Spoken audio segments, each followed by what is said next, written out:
Bienvenue chers partenaires, amis et aimables téléspectateurs, compagnons des luttes de Grévis Tekila Zaya. Patrick Mouyaya s'est-il humilié face à Israël Mutombo ou Patrick Mouyaya, le ministre, a évité le pire? Telle est la première thématique au Tokosola ce matin à travers l'émission, ce rendez-vous spécial au Tolobaki, Nabino Tokobanda. À chaque fois d'analyser les sujets d'actualité, d'analyser les positions des acteurs politiques. Judith Soumine aurait chargé que 2 personnes au sein du gouvernement pour parler de l'accord signé entre le gouvernement de la RDC et le gouvernement du Rwanda le 27 juin dernier. Que cache cette disposition si et seulement si elle s'avère telle qu'elle? Que représente-t-il ou que représente-t-elle la disposition? Comment devrions-nous maintenant là interpréter la position déjà exprimée par d'autres membres du gouvernement? Mesdames et messieurs, ne ratez pas. On a pratiquement une quinzaine de minutes pour décrypter les 2 principaux thématiques. Évidemment, nous allons aussi faire une petite parenthèse sur comment procéder au désengorgement du trafic à Kinshasa. Voilà. Si vous voulez contribuer à cette émission, il faut nous contacter par le numéro plus 243 89 38 77 823 plus 243 89 38 77 823. Patrick Mouyaya s'est-il humilié face au journaliste Israël Mutombo ou Patrick Mouyaya, le ministre, a évité le pire? Cette première thématique, pourquoi nous avons pensé? C'est parce que nous avons vu les réactions fusent un peu dans la toile des uns et des autres, des interprétations. Ici, nous allons aussi couper sa main ici et puis faire une lecture en tant que journaliste, mais également aussi en tant qu'analyste politique qui voit de près, qui suit de près les actualités en République démocratique du Congo. Est-ce que devrions-nous parler d'une humiliation? Est-ce que devrions parler d'une bonne esquive de la part du ministre porte-parole du gouvernement Patrick Mouyaya face au journaliste au très talentueux Israël Mutombo? D'abord, une première chose à comprendre avant d'entrer la Katia réflexion à Bissot, c'est de comprendre qu'il s'agissait là d'une interview en tant que genre journalistique. Qui dit genre journalistique, c'est-à-dire ils ont un principe, ils ont des règles à respecter scrupuleusement.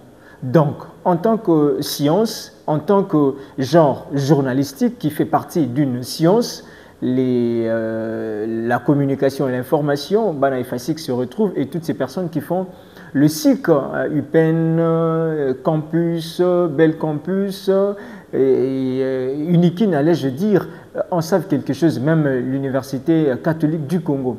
Donc, une interview en tant que genre journalistique obéit aux principes, aux règles, notamment parmi les règles, c'est qu'il faut mettre son interviewé à l'aise dans les conditions. Maintenant, là, il faut agir ou bien réfléchir sur la position de chacun d'eux. Nous allons d'abord s'efforcer de comprendre et de décrypter un peu la position, la posture adoptée par le journaliste. D'abord, il y a un point de force ou bien un aspect très positif qu'on peut d'abord relever dans le chef, bien dans la posture d'Israël Mutombo. Sa force est d'abord de briser le plafond de verre. Israël Mutombo, en tant que journaliste chevronné, n'a pas de complexe face à son interviewé. C'est un aspect très important en tant que journaliste de sa trempe, journaliste de son rang, de briser à chaque fois les plafonds de verre, d'attaquer, de jouer un peu à l'offensive via son interviewé, son invité. C'est un aspect très positif, cette disposition, voilà, la disposition de journaliste. Deuxième disposition que nous louons, et Bandile Pesuka, de cette interview, c'est la maîtrise de soi et la maîtrise de son terrain. Certes, il s'agissait bien là de son plateau, un plateau qui lui est familier. Et par moments aussi, ça arrive. Et si vous n'êtes pas suffisamment aguerri, suffisamment préparé, suffisamment outillé, et qui peut causer là, dans ton propre plateau, on peut te balloter de ci et là, tu perds le pédale, tu perds le contrôle. Mais nous avons senti, nous avons compris et nous avons fièrement, en fait, on a fièrement apprécié la disposition, bien la maîtrise de soi. Même lorsque le ministre, vous voyez avec les images qui défilent, même lorsque le ministre contre-attaquait, répliquait vigoureusement, le journaliste a gardé son sang-froid. Et c'est ça, être professionnel. Mais il y a quelques aspects négatifs. Là, nous sommes toujours dans l'aspect du journaliste. Entre autres, c'est d'empiéter na ba règle de l'art, le règle professionnelle. Une bonne interview ne commence pas par des questions choc. Là, c'est une trahison de la part du journaliste.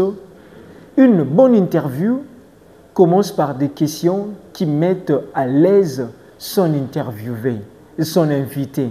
L'invité devrait se sentir dans son bain et devrait se sentir très à l'aise avant d'aller dans les questions qui fâchent, avant de toucher un point sensible. Et aussi, nous avons parlé d'un aspect Aliboso brisé, un aspect Aliboso Tobaki, il a brisé le plafond de verre, pas de complexe, mais le fait pour le journaliste maintenant d'aller, de vouloir chercher à clouer ou bien de vouloir chercher à renforcer, le journaliste a kotaki un peu, il est un peu tombé dans une sorte de populisme qui a trahi une sorte de complexe d'infériorité. Et le journaliste a voulu faire le buzz.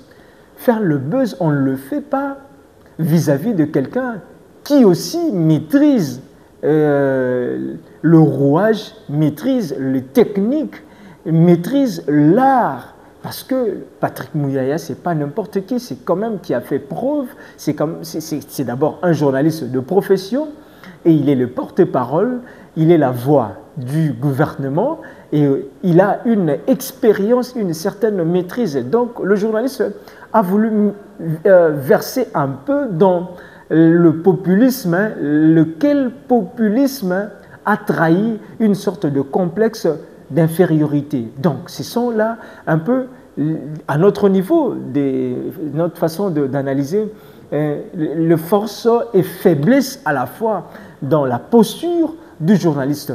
Venons-en rapidement à la posture du ministre Mwana Mboka, porte-parole du gouvernement. Le ministre, il a un point positif, j'étais même en train de le relever déjà lorsque je parlais du célèbre journaliste Israël Mutombo, le PDG de Bosolo Politique, Bosolo Télévision. Mwana Mboka, Patrick Mouyaya, a une parfaite maîtrise et connaissant déjà le style un peu taquin du journaliste, connaissant la notoriété du journaliste dans le provocation ou bien dans les questions qui fâchent, les questions qui poussent à la réflexion, Mwana Mboka se dit, Patrick Mouyaya, de voir un peu, de recadrer le plus tôt possible le journaliste parce que ce qui a salaki a moté, il allait vraiment être complètement, totalement humilié et ça allait faire vraiment un écho et ça allait clouer même tout ce qu'il allait dire au cours de cette émission. Donc c'est un point positif de dire que ce recadrage et ce replique cette première intervention aussi, d'attaquer dans la première question, parce que vous allez suivre, je vous laisse d'abord suivre, parce qu'on va revenir, comment est-ce que Mwana Mboka aussi donne, réplique à la position, bien aux premières questions du journaliste. Mouyaya, porte-parole du gouvernement congolais et ministre de la communication et médias. Bonjour et bienvenue. Bonjour, merci. Nous avons suivi, petite parenthèse, hein, journaliste et bazo se plaint balobi faut ba longolayo mandat et journaliste balobi vous continuez à exercer le métier alors vous êtes déjà au gouvernement. Obandi Mabe, parce que ça dit relais à Bouzoba. Parce que au Moni, il faut toyeba où nous sommes, où nous devons aller. Ça, c'est vraiment de relayer des polémiques des bas étages.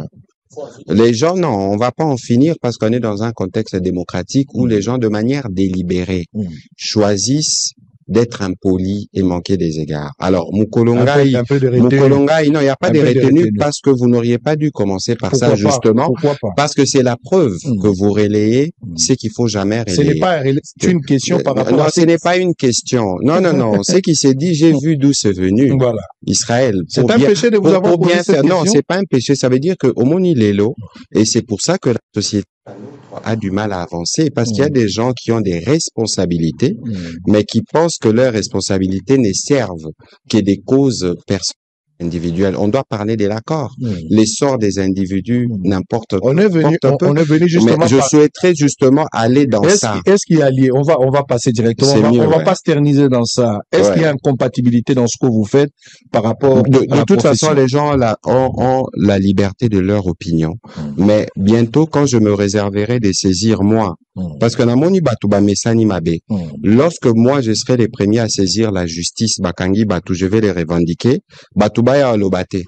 Ah, monsieur le ministre, Batouba la protection à liberté, Bakomi Kokangi Sabatou, parce que il y a une limite qu'il faut avoir. Et je souhaiterais que cela soit tenu par tout le monde. Si, mais c'est ça. Est-ce qu'il y a une compatibilité? Je ne peux pas répondre à cette question. Voilà, vous avez très bien suivi et vous sentez même dans la gestuelle. Vous sentez même dans le visage du ministre, vous comprenez qu'il était un peu mal à l'aise, il était un peu mécontent, il n'a pas voulu laisser sous silence ou passer sous silence cette question parce que sinon ça aurait été compris ou bien ça serait compris d'une faiblesse de sa part alors qu'il n'en est pas question. Il n'a pas voulu que le journaliste a interrompu dans son intervention parce que lui, le ministre Patrick Mouyaya, qui fut journaliste, donc journaliste de profession, il a compris ces jeux, il n'a pas voulu se laisser faire, il n'a pas voulu se laisser balloter par le journaliste. C'était une façon aussi dans l'interview, dans les techniques, pour les personnes invitées, les interviewées, d'apporter un éclairage, de recadrer, de ne pas se laisser faire. Là, c'était quelque chose dans le style d'interview et dans la posture du ministre, quelque chose d'encourageant. Mais aussi, quelque chose d'encourageant, c'est que le ministre est resté très courtois, le ministre est resté très poli, le ministre est resté très ouvert, hein, très décent dans sa réplique. Quand bien même vous sentez, vous avez compris sa position, il était un peu mécontent, mais quand même le ministre a gardé ses limites d'être un homme d'État et de ne pas vouloir se laisser faire balloter, mais d'apporter une précision. Il est resté courtois. Et c'est ce qui manque à beaucoup d'acteurs politiques et à beaucoup de personnalités, même de notoriété, je dirais, politique ou sur la scène musicale, je ne sais pas.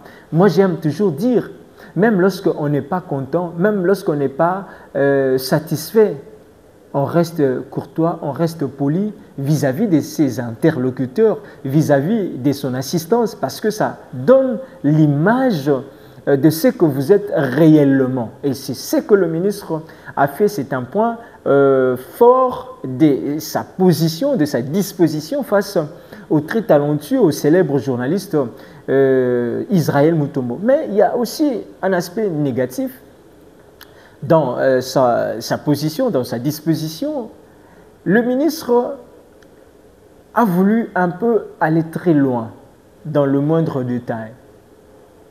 Et on a compris qu'il était aussi frustré. C'était ça, un peu cette façon-là de vouloir à tout prix, ou bien donner beaucoup plus de détails, répondre à tout prix et rencontrer suffisamment le problème. C'était une provocation, une question qui choque, une question dans le style d'interview qui fâche, et le ministre a voulu entrer dans les provocations. Mais dans le reste de l'interview, on verra le ministre n'a pas accordé le moindre détail à toutes les questions qui sont venues après. Le ministre est resté un peu, pas superficiel, mais le ministre est resté un peu pas trop dans le détail, et c'est ça ce qui a donné un peu un déséquilibre. Apparemment, le ministre a été secoué au début, et dans les questions que l'on l'attendait, le ministre n'a pas donné ou bien exprimé beaucoup plus d'énergie qu'à la première question. Apparemment, la première question a donné un peu l'impression d'avoir épuisé le ministre de toutes ses énergies. Voilà un peu la lecture, mais de manière générale, on peut comprendre que c'était une très belle émission, c'était une belle prestation, et les deux personnes qui ont un parcours, chacun dans son coin, qui a un nom dans ce pays, a essayé de rester dans le professionnalisme. Voilà pourquoi vous allez même voir, vous allez vous rendre compte que Israël Mutombo a même diffusé lui-même via son compte TikTok la réplique du ministre. C'est pour montrer une certaine hauteur, un certain degré de supériorité dans le mental, parce que les personnes sages, ou bien les hommes qui sont intelligents, les personnes qui sont sensées, les personnes qui sont matures, réfléchissent sur base des idées. Ce ne sont que des faibles qui réfléchissent sur base de je ne sais pas moi quoi, je n'entre pas dans ces détails. Voici un peu, ou bien voilà, notre façon de réfléchir, d'analyser un peu cette petite polémique. Nous saluons cette émission, nous disons que c'était une très belle émission, et les deux personnalités sont à féliciter. D'un côté, il y a un journaliste talentueux, et de l'autre côté, il y a un ministre qui fait bien son travail, qui excelle aussi dans ses prouesses, et qui est en train aussi de laisser des traces indélébiles dans le paysage médiatique congolais. Il est porteur d'une loi qu'on appelle désormais la loi Mouyaya. C'est quand même quelqu'un qui incarne l'espoir de la jeunesse. La deuxième thématique, on a dit ici, la première ministre Judith Suminwa aurait, parce que jusque-là, il n'y a pas encore un acte qui atteste cette désignation. Voilà pourquoi nous parlons du conditionnel, aurait choisi désigner le ministre porte-parole du gouvernement et la ministre chargée des Affaires étrangères, ou bien en charge des Affaires étrangères, Madame Thérèse Kayikwamba, pour parler na Maïmatali l'accord. Et ce choix valait-il ou valait-elle la peine, alors qu'il y a beaucoup d'autres membres du gouvernement? Est-ce que le fait de choisir d'autres membres, ces deux membres du gouvernement, et Pekisi Batumiso Subalobela, pourquoi seulement avoir choisi ces deux personnalités? Est-ce que c'est pour autant dire que membre Misso du gouvernement ne maîtrise ou bien ne maîtriserait-il pas les enjeux ou le contour de cet accord? Pourquoi ces choix? Voici un peu notre façon de réfléchir, et on réfléchit sur base de quelque chose qui n'est pas certifié, que nous estimons qu'il faut en parler dans le conditionnel, mais quand même, puisque ça fait buzz, on en parle dans la toile, je pense que si et seulement si ce choix s'avère, et nous pensons que c'est quand même réfléchi, réfléchis dans quel sens? Parce qu'il faut canaliser la communication institutionnelle. Ne dit-on pas que trop de communication tue la communication? Chinois, esthétique et boma vélo. Donc, si la première ministre a pris une telle option, nous pensons que c'est quand même logique parce que il y a beaucoup de polémiques, il y a beaucoup d'attentes. Hier, je vous en ai fait part. Comment est-ce que Thomas Louaka, ses critiques ont été sont critiquées, sont très mal vues, très mal digérées. Nakati a eu des UDPS, Nakati aussi il y a famille présidentielle, la chef de l'État, ça fait polémique. Donc, si la première ministre a pris une telle option, nous pensons que c'est quand même quelque chose à encourager pour canaliser, pour mettre de l'ordre, pour essayer de rationaliser et d'orienter la pensée. Mais est-ce que cette communication, le fait il y a pona membre mi balé et que membres du gouvernement sont incompétents? Non. Et puis qui s'y pétait qu'ils sont incompétents, comme je le dis, c'est juste pour canaliser la communication institutionnelle d'un sujet plutôt capital tel que celui-là. Et pour le reste, parce qu'on va déjà chuter, leur fait défaut, on a parlé de comment désengorger le trafic. Kinshasa fait face à un problème de transport. Batuboko landanga boyebi Kinshasa tokosenga bokomela biso bopesa biso makanisi parce que demain nous allons réfléchir pendant 15-20 minutes sur les pistes des solutions pour le désengorgement du trafic à Kinshasa parce qu'on ne sait plus marcher, parce qu'on ne sait plus faire des longs trajets à Kinshasa sans se soucier, parce que on se dit, ceux qui n'abîment, même si n'a trajet, que tu peux faire 2, 4, 5 à le retour, mais ça devient impossible. Nous qui venons de la partie ouest de Kinshasa, on vous en dira, donc c'est très compliqué. Alors, des gens même qui viennent de l'est, c'est pire. Voilà, un peu de ce qu'ici, on est allé un peu vite, mais chaque jour, vous serez habitué de nos analyses, de nos décryptages sur tout le sujet. Mais nous sommes juste des patriotes. Tout ce qui fait buzz, tout ce qui se dit dans la toile va nous intéresser et nous pensons qu'on peut donner notre avis sur ça. Restez nous fidèles. Merci de vous abonner sur ce compte Grévis Tikelaza la télévision qui est un canal. Et au Tutsi Ponabino pour le relais. C'est vrai, on va réfléchir comment vous accompagner dans d'autres choses, mais pour l'instant, nous restons sur base des analyses et des couvertures de grands événements. Merci beaucoup. Je répète et je réinsiste encore. Plus 243 89 38 77 823. Merci beaucoup à Djiboy Kwetou, la grande équipe Benjamin Tekilazaya et à vous tous qui nous encouragez de partout à travers le monde. Ciao.